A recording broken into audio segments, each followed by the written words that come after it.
right, good morning, everybody. Today is Friday, January 1st, 2016, and this is Before the First Cup with Jules here on UCY.TV. Happy Friday, January 1st, everybody. It's pretty weird. My days and years are all messed up now. It is 31 degrees and lightly snowing with lake effect snow here in upstate New York. So it looks like we're kicking off the new year with a wintry one. I don't know. This whole weekend's supposed to be jingle bells, so we'll see. So where did we leave off yesterday? Yeah, we actually did a live show yesterday. We titled the show 1 Million Year DNA Storage Webs of Life and Carbon Nanotubes. If you remember, we ended the show looking at that poor spider. I don't remember what the kind of spiders were, but those poor spiders that they had squirted with water, loaded with carbon nanotubes, and whoop! Apparently, somehow, the spider absorbed it into his body, and it was spitting out carbon nanotubes in its spider webs to make one of the strongest substances ever seen on Earth. I am pretty sure that's what they were alluding to. Like, you couldn't do anything to this stuff.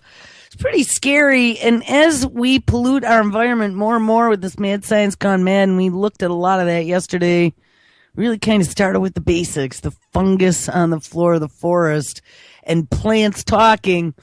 And Mother Earth, I mean, we started at the basics yesterday, and as we pollute more and more with this mad science, nanotech, we talked about some of the mosquito viruses and some of this crazy stuff that's going on with the Oxitec mosquitoes.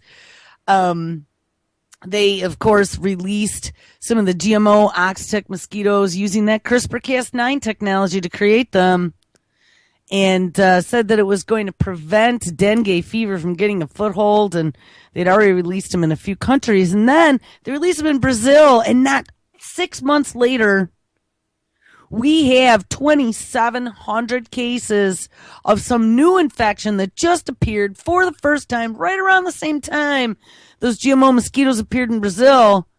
But it's now killed or maimed, brain damaged 2,700 infants born to mothers bitten by these mosquitoes. Honestly, it is not an accident. And we're going to be seeing more and more of this. The genies are out of the bottle. First time in the United States, we talked many times about this. They wanted to release the genetically modified mosquitoes, but everyone got upset down in Key West. So what did they do? Cuomo approved the genetically modified moths in New York that they let go without environmental impact study. And after they did it, and again, they were Oxitec, by the way. They were Oxitec moths.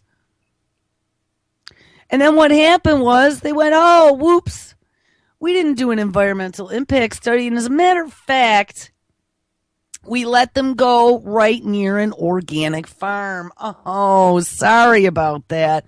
You know, and the insects are just one thing.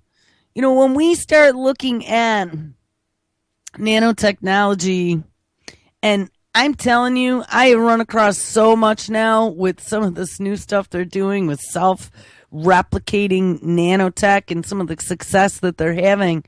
You cannot put that genie back in the bottle.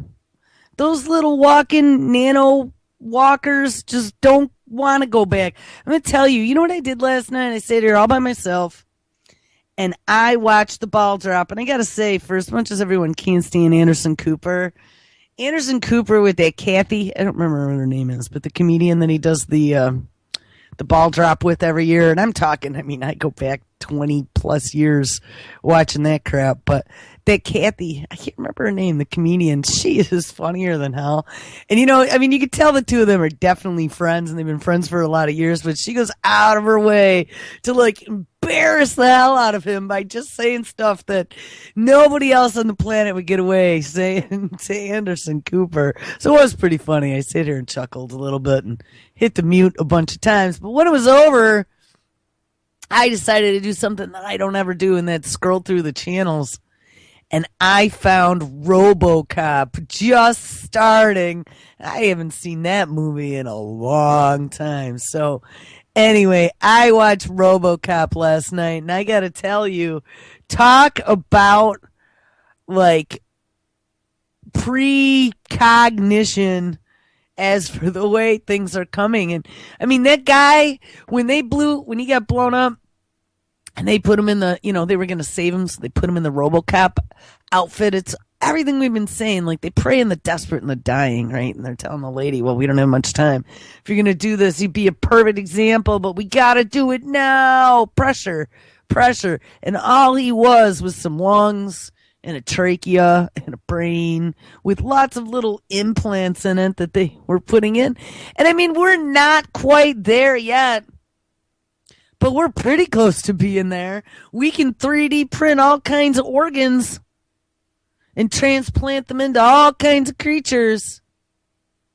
And we got all kinds of prosthetic devices integrating into bodies that are mind controlled and don't need any type of old fashioned apparatus, right?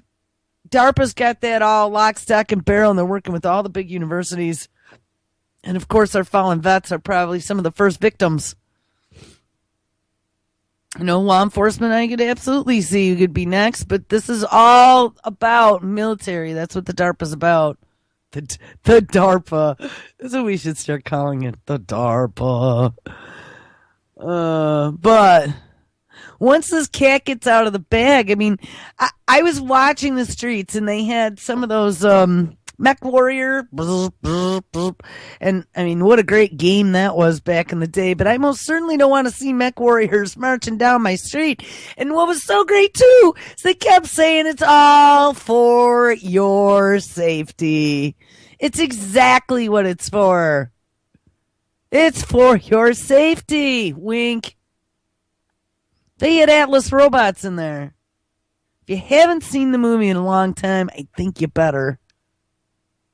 They even were having arguments, and they didn't have an international coalition like we do, but they were having arguments between the one guy who apparently was in charge here for the United States and then the multi-international corporation that wanted to start selling them here in the United States.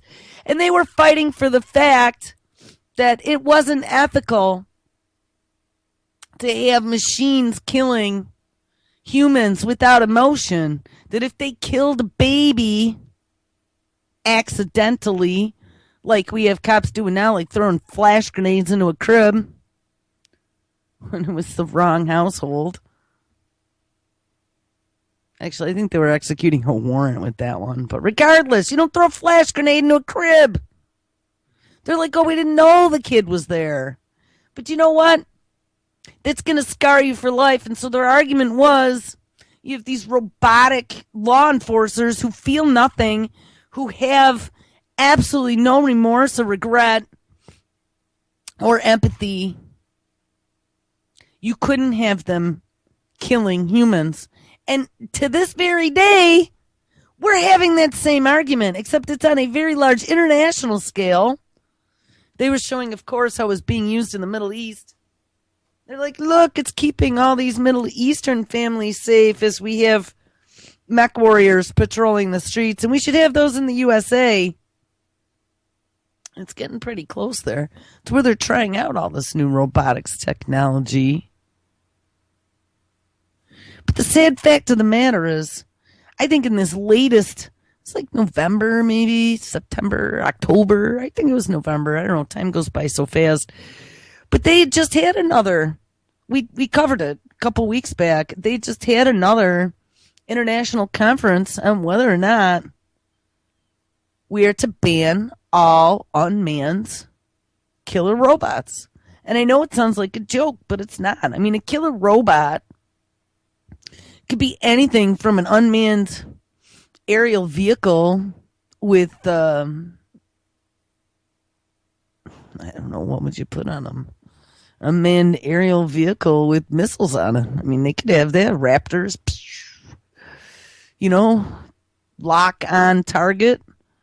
And they could be doing identification with 230-point facial recognition. Beep, beep, beep, beep, beep, beep, beep, beep, beep, beep, beep, beep. There's the insurgent. I just saw too, they're paying, and there's been issues for a long time about PTSD that the drone pilots have been crying about. And I always kind of pointed and said, what a bunch of wuss bags sitting in a room with your freaking Game Boy joystick that you've been using for 20 years, sitting there as a little piss pot in front of the TV playing video games instead of helping your mom clean the dog shit up in the backyard. And now you're making like money hand over fist, sitting in a room killing faceless people who are unidentifiable because you don't know. Do you really care? Do you even know if it's real? Is it a game or is this reality? But then they're crying once they finally realize that these are women and children and who the hell knows what that they're killing all these thousands of miles away from sitting in a room playing a video game, that then they were suffering from PTSD. And now there are so many of them who've woken up, and that's a good thing. It's a very good thing they're waking up. But there's so many of them that have woken up now. None of them want to do this job anymore. And they're offering them a $125,000 bonus to stay on as a drone pilot. And that might seem like a lot, but I'm telling you, I think the reason why it's not such a big deal is because eventually, very soon, they are going to have these autonomous units, and they already have them. But the issue is killing and identifying and killing without human intervention.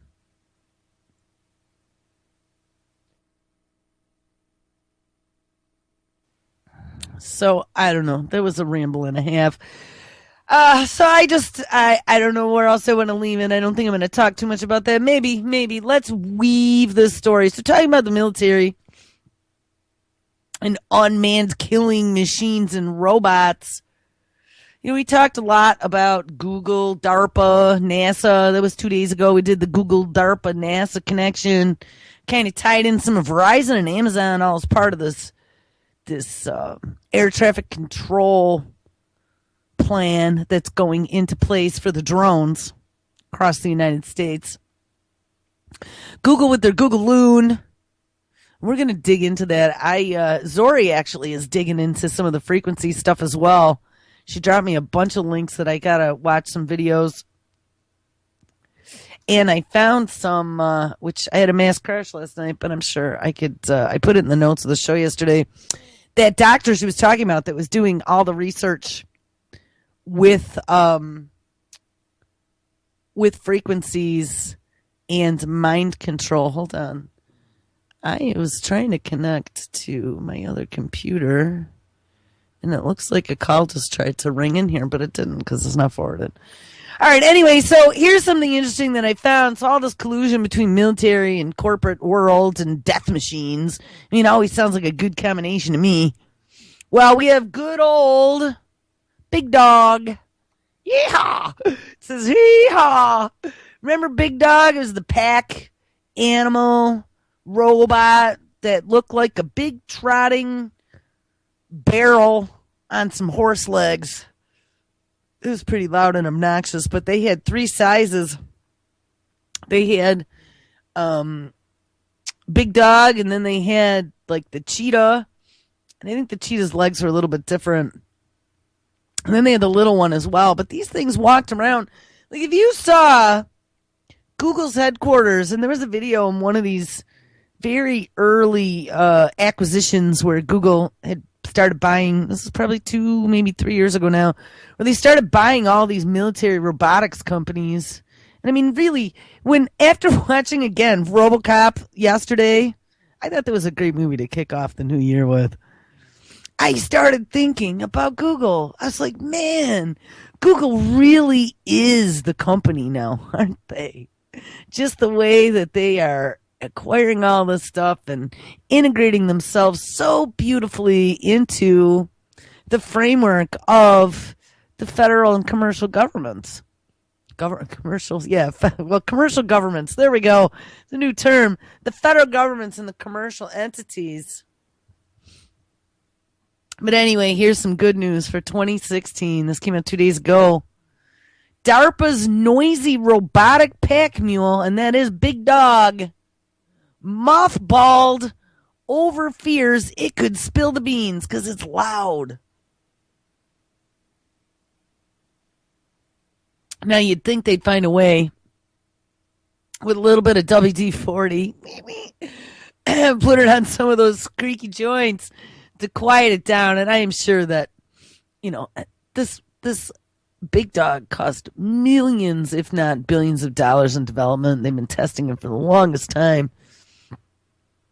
I can't imagine that they would scrap something that has been that promising for such a long time. But you know how it is. It's like saying that HARP is offline and no longer being used, and we find out that DARPA was the last one in there doing experiments. Wink. Right. It's offline. We believe you.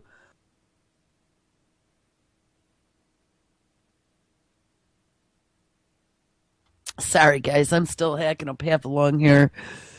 Pops called yesterday, by the way. He finally was able to get out of bed, and my mother went out without him. So he decided, half dead, he was going to call me and do a little bit of holiday cheer. I felt bad for him because he'd been in bed since they left here. It was Christmas. Well, let's see. They left Saturday. So 6 days he's been in bed sick. All right, anyway, let's read this DARPA story. The U.S. Marine Corps has halted its use of the mule-like robot designed to carry 400 or more pounds and follow human commands. The robot, born of a partnership between Google and the Pentagon's research arm, ding, ding, ding, ding, that partnership between Google and DARPA is way, way, way, way deeper than we know. So I don't know. I almost think that this was some sort of Boeing creation. And Boeing was the one that was creating not just Big Dog and some of these other pack mules, but also creating Atlas,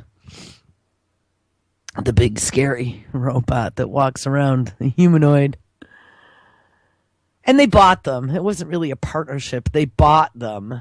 But who knows? It seems like they bought them and now the Marine Corps is using them. So I don't know. But anyway, the robot, born out of a partnership between Google and Pentagon's research arm, turned out to be unsuitable for missions. The Legged Squad Support System, or the LS3, so that's what they're calling this one, has been, quote, put into storage with no future experiments or upgrades plans, unquote. Now, I've talked many times about when you're reading something, you should pay attention, because the second you get that raised eyebrow when you go, huh?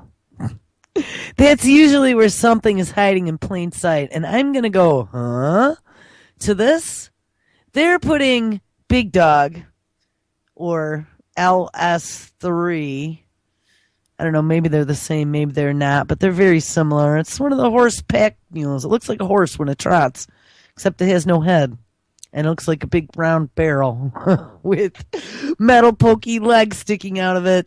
But it's still, when it's running, it looks like a horse galloping. But they are literally saying, and this is according to a report by military.com, that because these make too much noise, with a $32 million contract, by the way, between DARPA and Boston Dynamics, they're going to mothball the sucker, put it into storage, no future experiments or upgrades at all, $32 million in the closet, toss it in the garbage can. Seems very strange to me. The LS3 was created as a result of a $32 million contract signed in 2010 between DARPA and Boston Dynamics, which is now owned by Google X. Yes, Google X.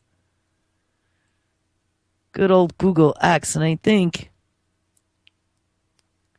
a lot of other things going on in Google X one of the X divisions of the alphabet agencies, all owned by Google.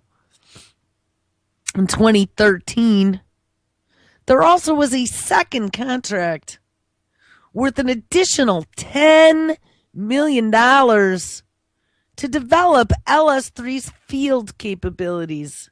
So we didn't spend $32 million. We spent $42 million since 2010. They developed them. They liked them. They developed their field capabilities with an additional $10 million. The Marine Corps Warfighting Lab has also had a hand in LS-3's creation in the hopes the robot could assist troops to travel with more gear than they could normally carry through rough terrain. So the Marine Corps has been deeply involved as well.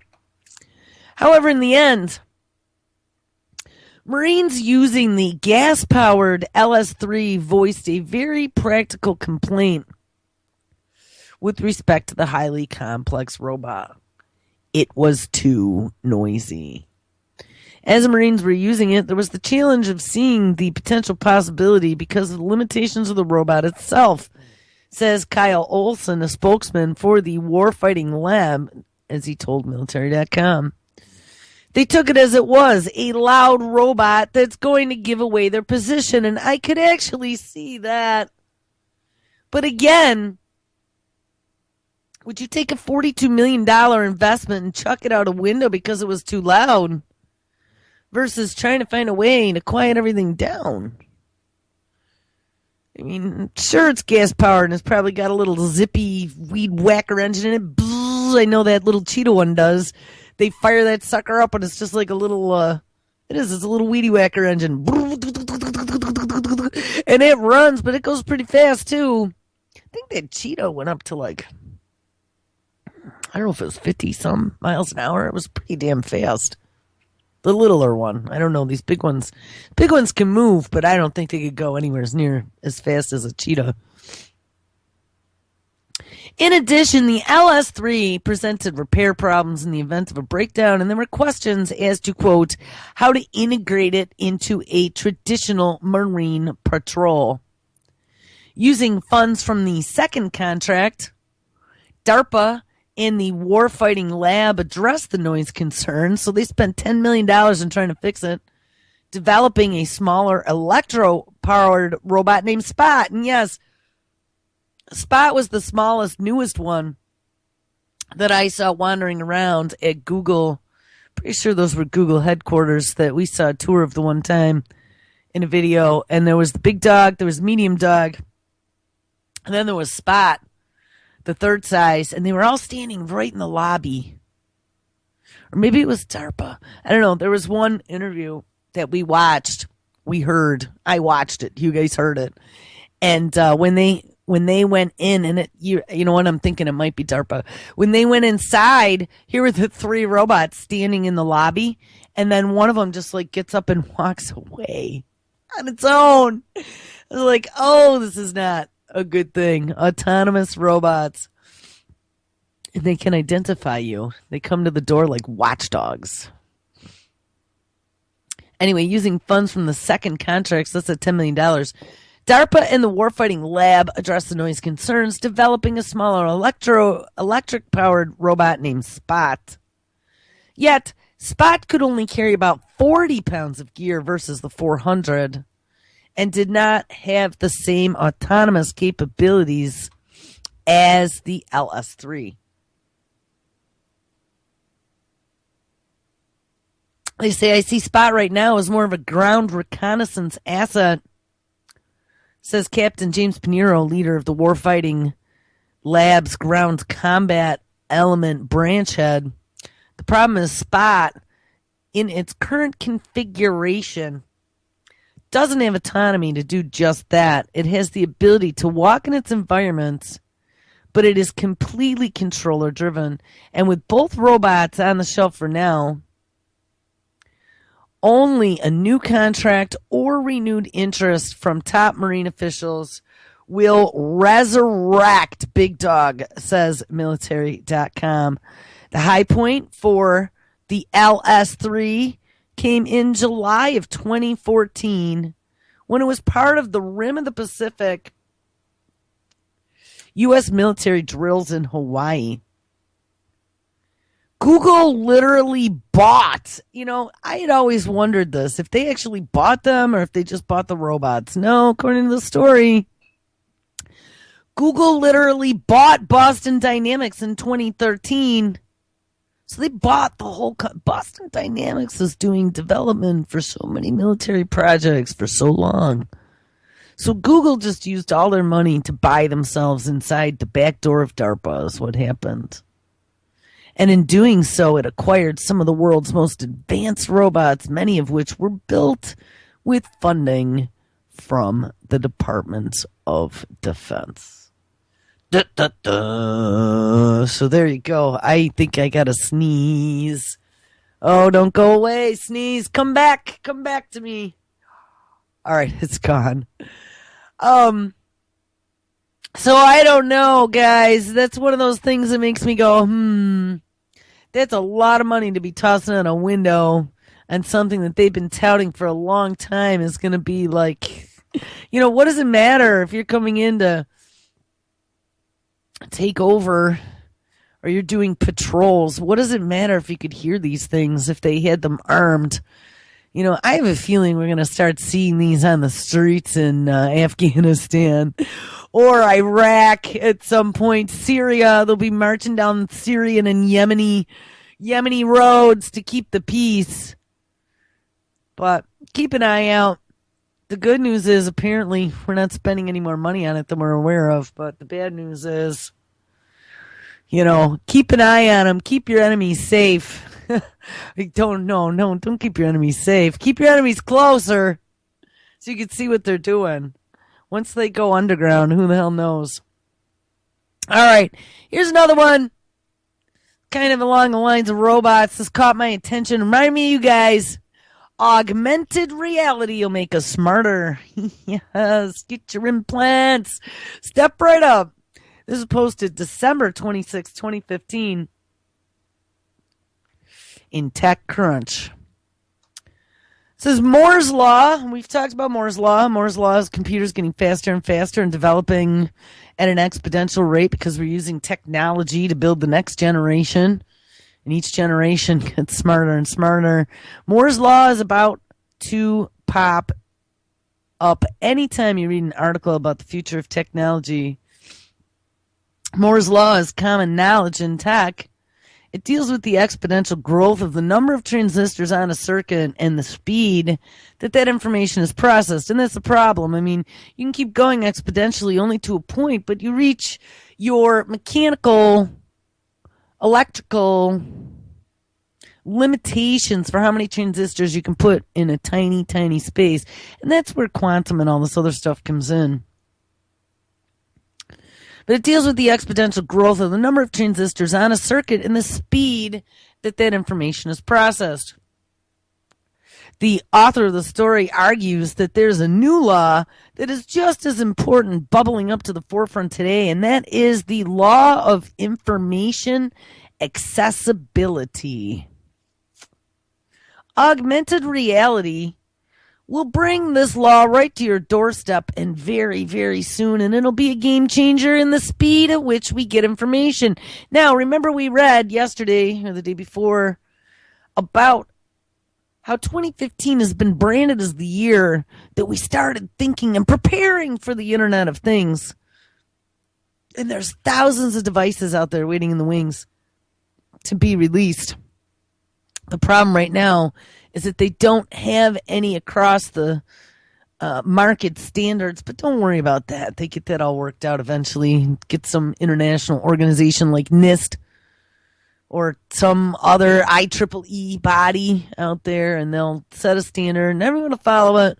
Anyone who already owns the products will get free flash upgrades, and they'll all be happy. But 2016 is dubbed as the year that we are starting to put the world, every item, object, and remember, enchanted objects, smart everything. This is the year it all starts to roll out. Well, along with all that, hey, when everything gets online, you're not going to be able to remember everything. You're going to have so much data coming from every direction.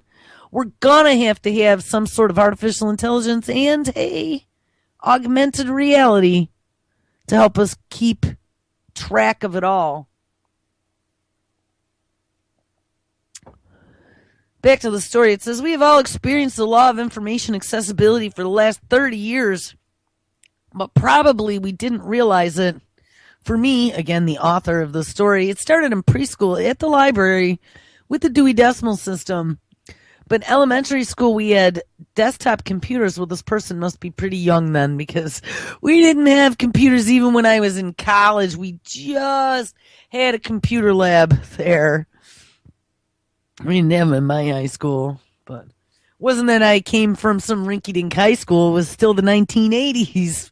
I had one at home, and that was one my dad spent a fortune on to even have, with a 20 megabyte hard drive, 286 clickety-click hamster wheel inside. Anyway, so by elementary school, this kid writing the story had desktop computers with encyclopedias loaded on them.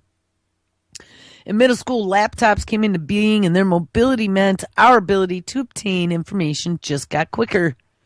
When this author was in high school, the internet and the search engine popped up. That must have been 90s when this kid was in high school. And that's when things got interesting. The information on computers is no longer static and isolated. Accurate information can now be accessed faster than ever before, and it has changed the world. During this author's college years, cell phones became the norm.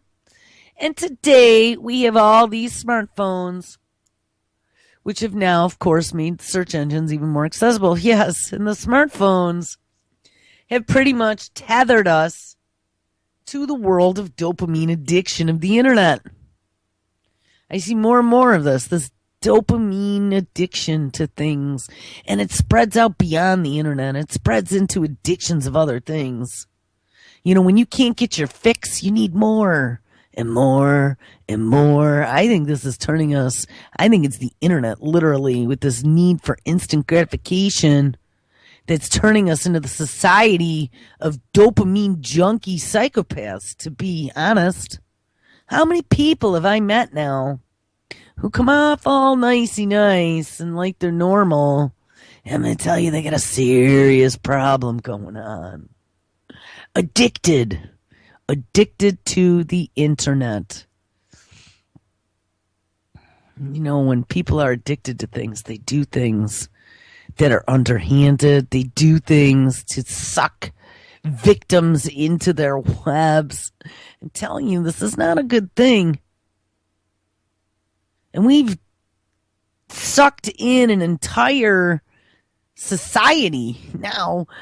Multi-generations have been sucked into this machine, and we have these very ungrateful, narcissistic, instant gratification results that we've created with this technology. And these are the people that are growing up now. So back to the story anyway. That was my take on this. The pattern here is obvious. We are never satisfied with how quickly technology can deliver us relevant information. Oh, because you're a spoiled, narcissistic, centralistic asshole. That's why. Making the next logical step obvious, smartphones very soon will become reality, augmented reality, as head-mounted displays. And yes, this VR stuff, 2016, there's all kinds of projects going on right now, and it's going to be launched here big time into the living rooms of America. Complete immersibility. As Larry Page has already been quoted saying that the amazing thing about these head-mounted augmented reality displays is that they reduce the time between intention and action. Technology not only wants us to process information more quickly, but it also inputs and accesses relevant information from our technology faster. It's like the previous iteration. We won't know how we ever lived without head-mounted augmented reality displays. They will be more addictive. Look at that. Ding, ding, ding. More essential and fundamentally a part of who we are because they allow us to access information even faster than we do today. Now, when Google Glass first came out, I said, don't put that sucker near your eye. You got a direct connect between the brain and the eyeball. It's called the optic nerve. Google is in bed with DARPA. DARPA has been doing all kinds of brain research. They're like the mad science lab for the Global Brain Project, working on how to fix all the injured soldiers with brain implants like RoboCop. I'm telling you, don't get the shit near your eye. And we know that they've been experimenting with flashes of light and different magnetism, electricity to manipulate and control brainwaves. That's not science fiction. Look it up, ElectRx. Look it up, DARPA and Brain Project.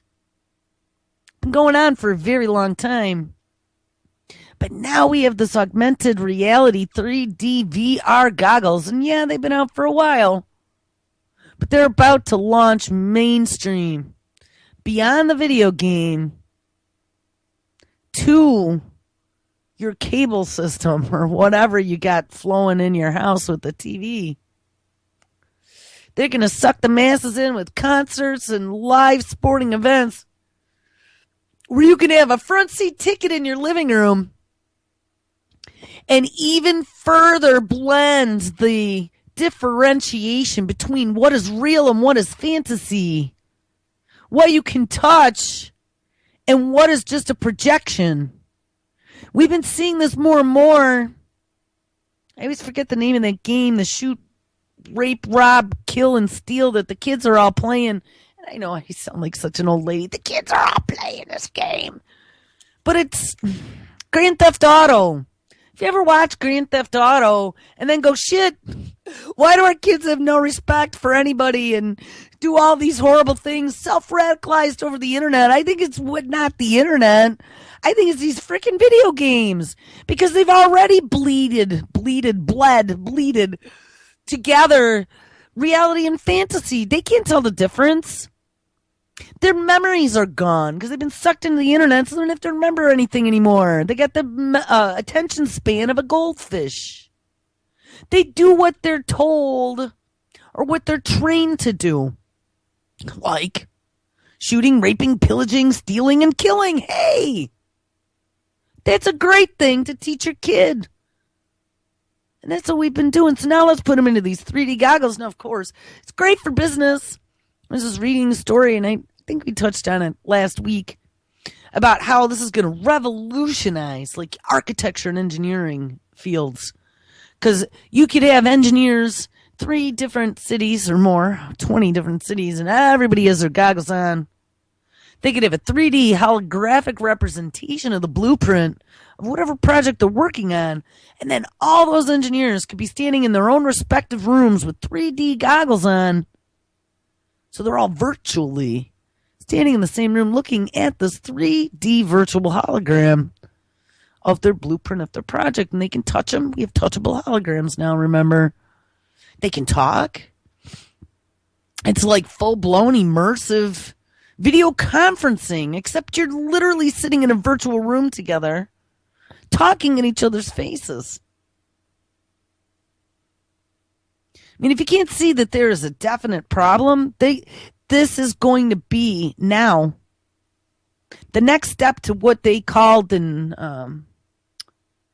Gibson Neuromancer. That's what it was. It was such a great book. If you never read The Neuromancer, it was like the precursor to The Matrix. But what they did in The Neuromancer was called jacking in. I know it sounds perverted, but it wasn't. It was pretty much like, I think you put on glasses for this one. And it was almost like a Google Glass where and you were connected. But, I mean, just like in The Matrix where you'd go into the room and you'd plug in the back of your brainstem into the device that that hooked you into the alter world. And this is going to be the next step to that.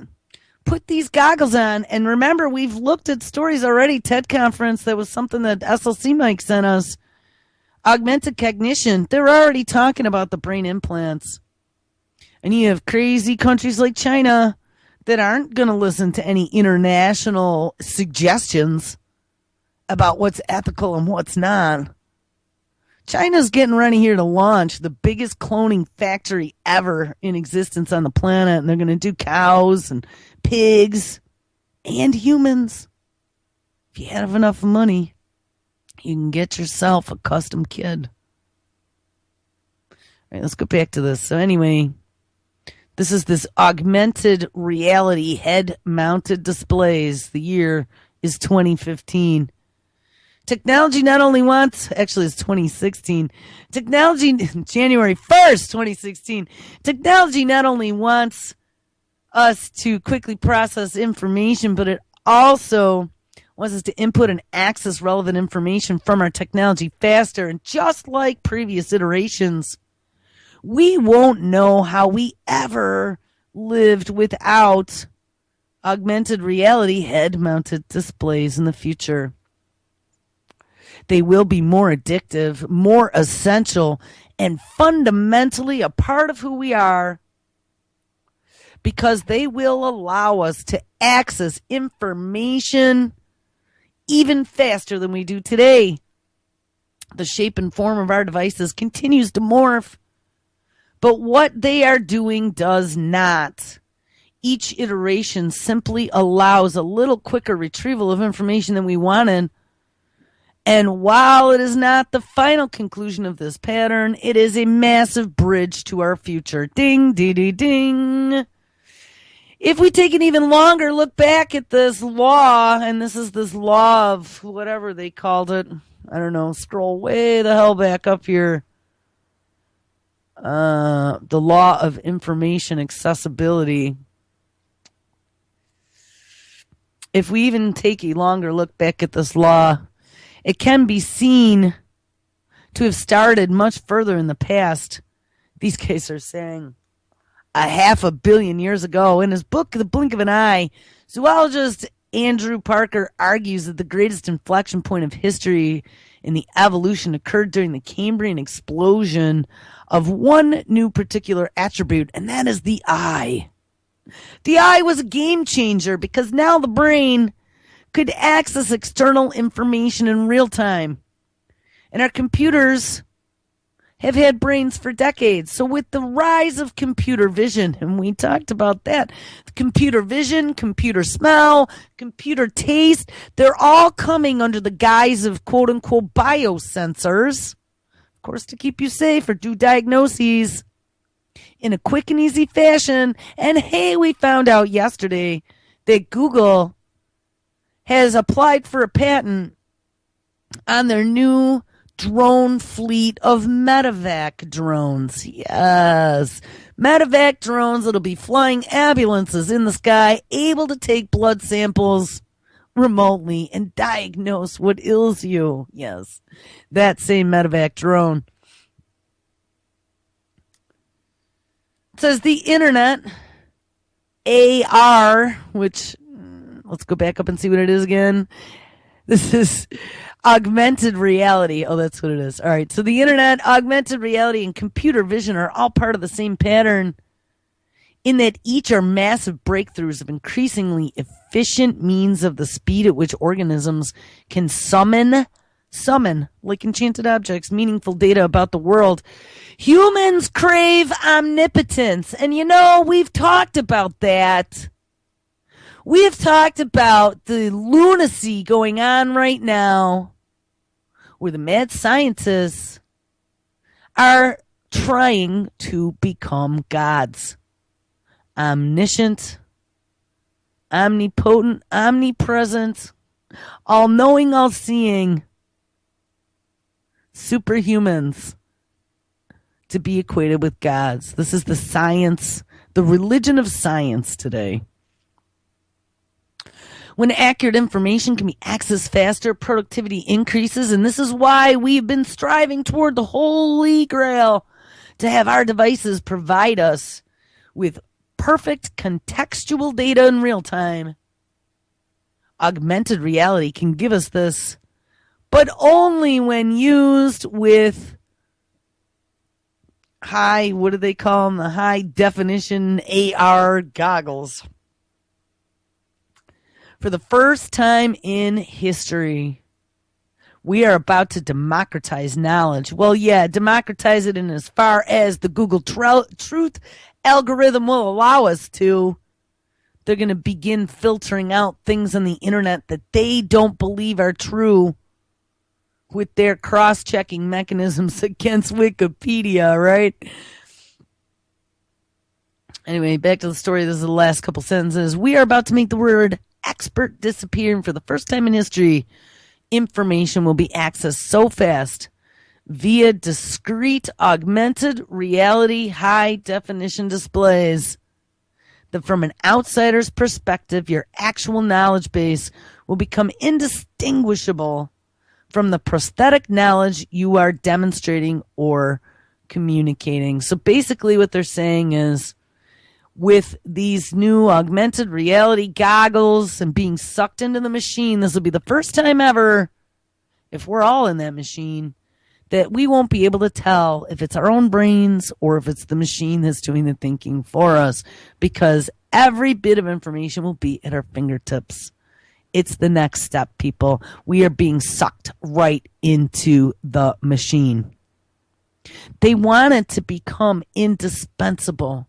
They want us to forget how to remember. You know, there have been many studies now that we've been losing our memories because everything's on the internet. And hey, if we know it's out there to look it up, then we won't have to remember it anymore. It's like learning trigonometry the old-fashioned way using formulas. And then these newfangled kids coming out of school today used a scientific calculator to do it all. I did it all by hand. I had to do it by hand on a test, too. You don't remember when you take the shortcuts. It's like somebody helping you cheat. You know, if you make it through school, you say you're a smart kid, but you make it through school because you had all the other smart kids help you cheat. And then you walk around and go, look at how smart I am because I got such good grades when I was growing up. Then it comes out years later that that's how you did your whole life, is you cheated. And you got other people to do the work for you. Guess what? You're never going to be successful because you know what? You never learn to work hard. You never learn to memorize. You never learn the basics. You were given things like a spoiled child.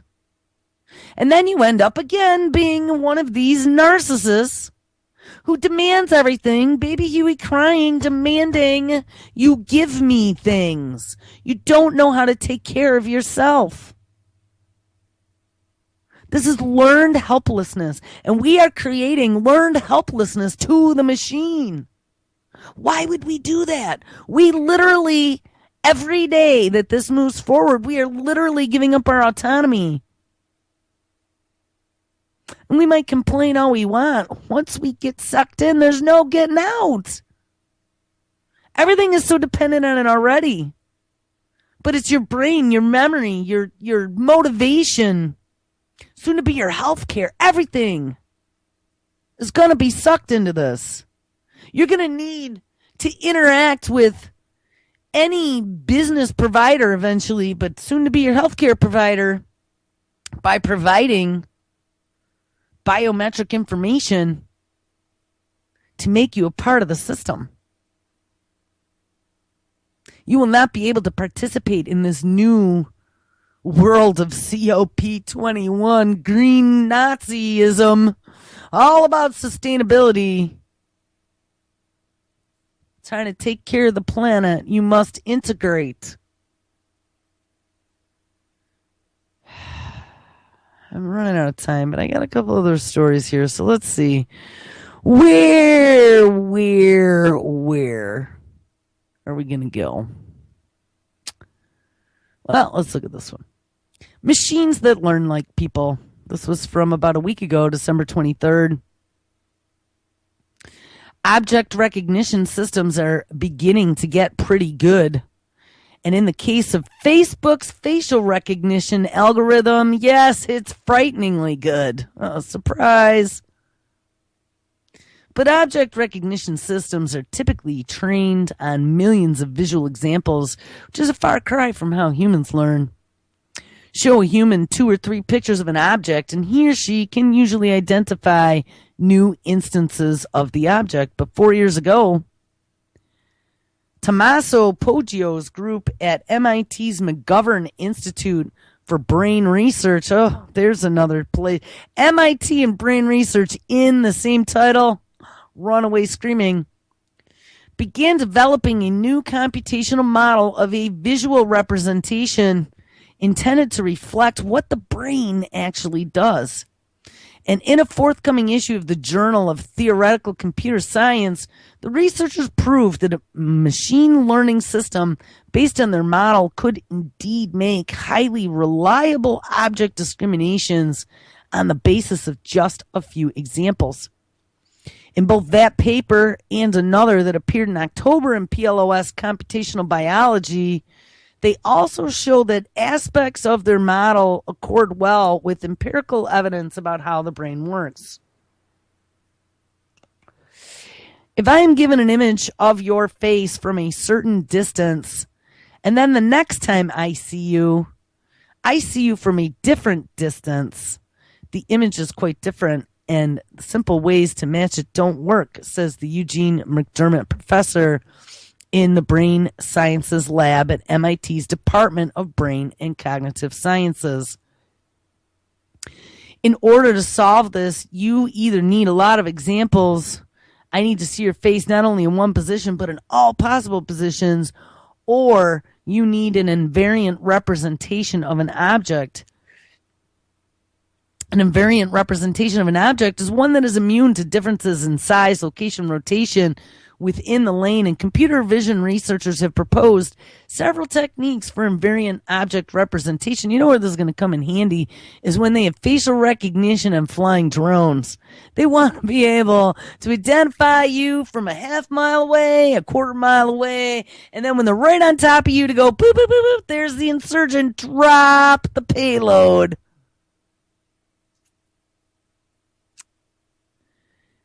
Computer vision researchers have proposed several different techniques for invariant object representation, but Poggio's group had the further challenge of finding an invariant representation that was consistent with all that we know about the brain's machinery.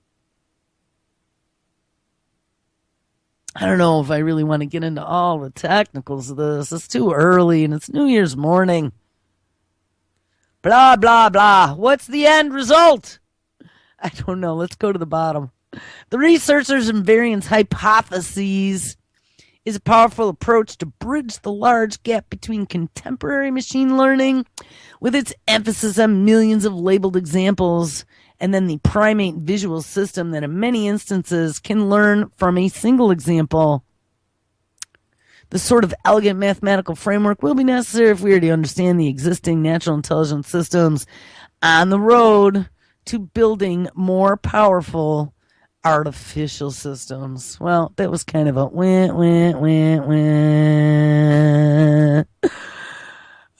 So, I don't know. Machines that learn like people, I guess they're teaching them new ways. RoboCop is coming. All right, well, where do we go from here? We got about 2 minutes left, 3 minutes maybe, if I talk fast and we find a story to do. I don't know what to do. We looked at some of the disturbing connections between genetically modified mosquitoes, ones they released in Brazil, then this new Dizk, D-I-Z-K, D-I-Z-V, D-I-K-V disease that's just mysteriously appeared in the same regions. They released the genetically modified mosquitoes in Brazil, and it's managed to damage over 2,700 children by the mosquito biting the mother and the infection being passed to the fetus, who is then born with birth defects and encephaly. And before 2015, I think it had said there were only like 14 cases. And I was just reading a study that it was actually the very first case in June of 2015 that they had ever seen of this in Brazil. And I'm calling bullshit. I say it's mad science gone mad. I'm saying Oxitec did something somewhere because it just seems too convenient to me. And Brazil's a great place to start doing some mad science experimentation on humans. Well, we see now that there's a couple other diseases. There's a flu virus in pigs that can pass to people. They're worried about as a pandemic. And I know we still didn't talk about this, but it was very similar to like the bird flu. Remember the bird swine flu mixture never before seen in nature? Yeah, one of those. If I can, though, and I don't know, my brain doesn't work well in the morning, but the show's almost over. I had this all saved. I was going to do the pterodactyl-sized mosquitoes that already exist in Florida, and they said they blew in on a hurricane. Oh, I don't know if I can do this. There we go. Let's try. On a downtown stroll, eating lunch outside, or playing golf. This summer, you have a new friend to look out for. The state, considered by many to have the most bugs, is about to get a new tenant. A mosquito 20 times the size of the one you're used to that feeds day and night and has a sting some say feels like a poke from a knife. Yeah. The little tiny ones that go to the back of your knees, and this one's right in your face. It's aggressive. It's got a nasty bite. Debbie Castle, a biologist at USF St. Petersburg, says the galley-nipper mosquito first showed up after Tropical Storm Debbie. Experts believe the insect will invade Florida during the summer rainy season. This thing's like a pterodactyl in the mosquito world. It's huge. And I just had to play that because you know what? They said they were going to release them in Florida. Everyone freaked out. So we just had these mutants blow in on Hurricane Debbie. All right, guys. Well, it's Friday and it's New Year's Day. I hope everyone had an awesome New Year's Eve. You feel all right this morning? Make sure you stick around. Ms. Lonnie Clark is up next. We have all kinds of great radio tonight and this weekend. I will catch up with you on Monday. Have